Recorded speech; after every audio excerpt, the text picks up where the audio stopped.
Thank you. It's really going to be an interesting day, ladies and gentlemen. In case you haven't noticed, I'm blonde. And according to every blonde joke in the world, I should not be up here speaking to you about microbial technologies. So I have a little bit of backup with me. The gentleman sitting in this front row, would you please stand? This is Jack DeStasso, who is CEO of Green Flash. He's the brains, I'm the blonde. We have our roles in the company. Everybody here this morning has had some incredible things to say. A lot of the things that have been said are issues that need to be addressed. And that's one of the reasons that we're here today. Saving American and world farms from extinction, one farm at a time. That's a really bold and very confident statement, isn't it? But it's true. The technologies I'm going to tell you about were developed by our scientist, Dr. Gail Hima, well over 20 years ago. Microbial technology. He created them, he tested them, he refined them, and he perfected them. Little bit of a fact. Today's population, 6.6 billion people. In 20 years, in the year 2026, we will have a growth of 30% up to 8.8 billion. That's a lot of mouths to feed, a lot of environmental issues that are going to be caused by this rapid growth. If you look at some of these facts and figures, our arable land and water resources have been degraded, and they are depleted by pollutants, by salt incursion pathogens. Farmland is being converted to what everyone's calling highest and best use for residential, commercial, industrial development. And you know why? The farmers are selling out. They can't make a profit. They have to sell their farms. They're going out of business. Those are our food sources. We have more of a population, and we have less natural food sources. Our environmental issues are increasing. The polluted waterways are off the charts. 2.7 trillion, look at that word, trillion with a T, pounds of manure every year pollute 35,000 miles of rivers in 22 states and groundwater in 17 states. Ladies and gentlemen, those are 2002 figures. We are in 2006. Can you imagine what those are going to be in 2007 if we don't get it under control? The effects upon humans and animals are devastating. We have toxic air emissions right now. They're killing us. Pathogens in untreated manure applied to the crops. We're eating those crops. The additives given to our animal food sources and the nitrates from untreated animal waste are polluting our drinking water. Instead of our title being Saving Farms, maybe we should say we're transforming farms to allow them to be self-sustaining. I believe most of us in this room are familiar with microbial technology. That's the basis of the technology I'm going to tell you about today. The first technology we call GLT, Green Lagoon Technology. It's animal waste remediation, and it affects our food, our air, our water, and our lives. The second technology, salt detoxification. It's soil remediation. It transforms soil and it brings it back to life. Think about the impact of that. I've talked to over 100 people in the past couple of days, and everyone is concerned because of the salt impact that we have on the world right now. Think about the areas that have been affected by the tsunamis, by the flooding. Look in our own backyard in Louisiana and Texas and Mississippi. They were overrun with salt-infested waters, and they cannot get anything to grow. One man told me it would take 7 years to remediate any soil that had been salt-infested. No, it doesn't. Not with this salt detoxification. Let's begin with animal waste. Okay, that's a new word up there, I'm sure, to some of you. Sturkis 101.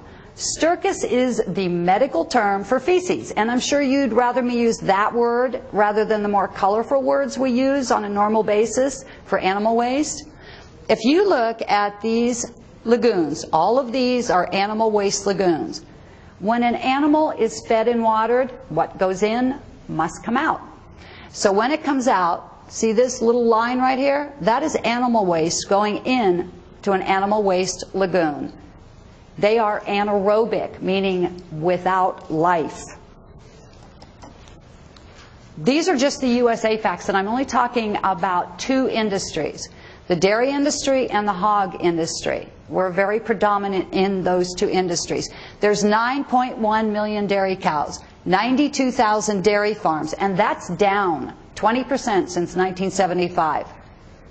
We have 61.2 million hogs, the other white meat, and 157,000 hog farms. That's down 80% in the last 15 years. They're going into CAFOs. We have 50 large pork producers that are responsible for 45% of the product that's going out into market. That is our food source, ladies and gentlemen, and it is creating 2.7 trillion pounds of manure every year. You know, I have to tell you a story. One of our representatives is in Minnesota. His name is Bill King. He is comic relief in a very, very serious business. And we began treating an awful lot of the lagoons in Minnesota. One of the things that we talk about with what goes into the lagoon, which includes stercus and urine, plus sawdust, bedding materials, additives from the vitamins, antibiotics, and steroids, farm cleaning, etc. Bill was a little nervous about the lagoons even after we began treating them. And the farmer came up to him and said, you know, the odor's really down on my lagoon. And he said, it looks a little bit more liquefied. And he walked up to the lagoon, pushed his sleeve up, and stuck his arm into the lagoon. Now imagine Bill's surprise, because this is a city boy. And the farmer pulls his arm out, says, yeah, there's no odor. And you know what? It's liquefied. Bill got back to his office, he called Jack and me, and he said, you know, you're really lucky that he didn't want to shake my hand. We would have lost a client. But that is exactly what's happening to the lagoons that we are treating. We are having an incredible impact upon them. This, ladies and gentlemen, is a non-treated animal waste dairy lagoon. It's not really a pretty picture. And it's what's known as anaerobic. It's without life. It's dead. It can't grow anything. Not that anything would want to grow in that. But the one thing extremely prevalent about this lagoon is the odor. Odors kill. It's just an incredible situation that I will go into in a moment. Lagoons can average anywhere from the size of a backyard swimming pool to several football fields in size. And when the waste goes into the lagoon, it becomes manure that goes directly onto the crops that you eat. Now, how many, just raise your hand real quick, how many in here are true vegans? All you eat is fruits and vegetables. Nobody?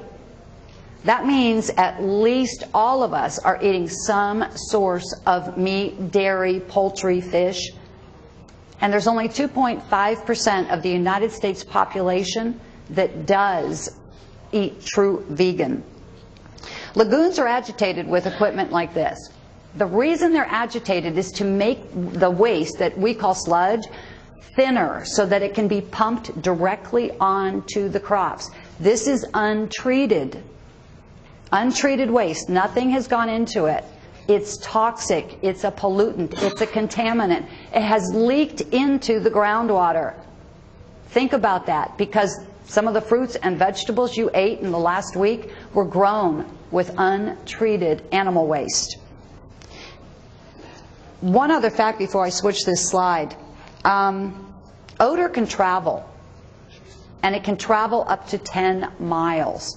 There's neighborhoods where the farmers are agitating. They have several times a year that they agitate their farms. It can be anywhere from 1 to 3 or 4 times. And the reason for that is the amount of the herd, the size of the lagoon, what is in the containment area, whether or not it rained. There's a lot of variables. And when that happens, the odor becomes so overwhelming that the people, the neighbors all around that area, they leave. They go on vacation. They can't stand it. It's terrible. Odors can kill. In hog farms alone, H2S, hydrogen sulfide, ammonia emissions, they can kill. Carbon dioxide, methane, volatile and organic compounds. It's not just temporary to permanent damage. It can also be death.